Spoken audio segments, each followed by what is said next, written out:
This is Boddington in Western Australia, and it's home to one of the largest gold mines in the Southern Hemisphere.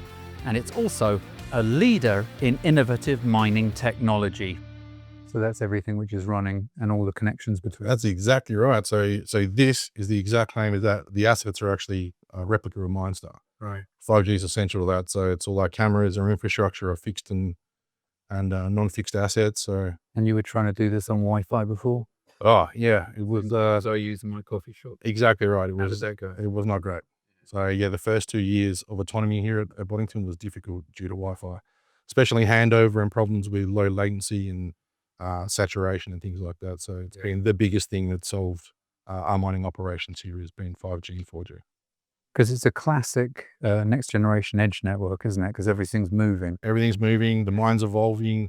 Different work areas and dumps are going higher and lower. So there's line of sight issues, and You've got altitude. Altitude, yep. So there was signal interference. There's a lot of systems that run in correlation to the different frequencies. So we've got to obviously be careful of that, and 5G has really solved that for us to give us that high bandwidth and low latency kind of connectivity we need to mine now and into the future. Really? Yep. Oh, that's encouraging, isn't it? Yep. And this is an autonomous operation. What does that actually mean, Matt?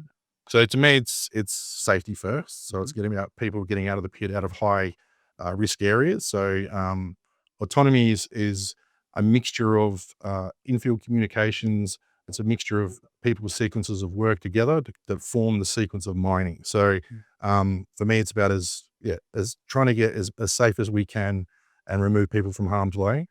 So that's really important, and obviously production and other requirements. Yeah, I mean, one thing which I didn't really understand about the mine here was that actually when you had people at the bottom of it, they had to commute there. Yeah, absolutely. It's an hour. Yeah. Really? Yeah, it's an hour trip. Yeah. So, and that's just dead air, isn't it? Dead air. It's it's interaction with autonomous assets as well. But they have great perception systems, path-on-path prediction. So it ultimately causes no incidences and keeps everything as safe as absolutely possible. You guys are fanatical about safety, right? Absolutely. Always safe is a big slogan for us. It's something we live by. Yeah. Right. And this is making it a reality, isn't it? Yeah, absolutely. So there's a lot of coordination, like I said. There's a lot of back-end management. There's so many people involved. It's not just one thing, a simple piece of software that runs autonomy. It takes a whole site, a whole village, a whole team. How would you have done this before all of this technology, before 21? Oof. Probably wouldn't have even looked at, to be honest. Yeah. Would have been a lot of walkie-talkies and shouting. Yeah, probably. And it's funny you say that, because I was looking at an old photo album for Boddington, and it was people in short stubbies and thongs, and so we've come a long way to where we are now. So it's a much higher level of sartorial elegance. Absolutely. So now it's very much a focus. But I think obviously it's taken a story and a history to get to this point. It's taken a lot of great people involved to get to that as well. And these are all world first technologies, and getting a stable platform with our field communications has been an absolute game changer for Boddington.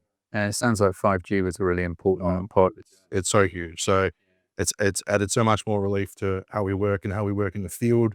There's so many devices, so many different gizmos and gadgets working that we need to make sure it's got the kind of throughput we need and can build on the future. Yeah, I'll tell you that's something. I mean, the fact that you've only had this for 4 years, right? It's an extraordinary achievement. It really is. Yeah, thank you for sharing it with us. It was a privilege. Absolutely. Cheers, mate. No worries. Thank you. Cheers.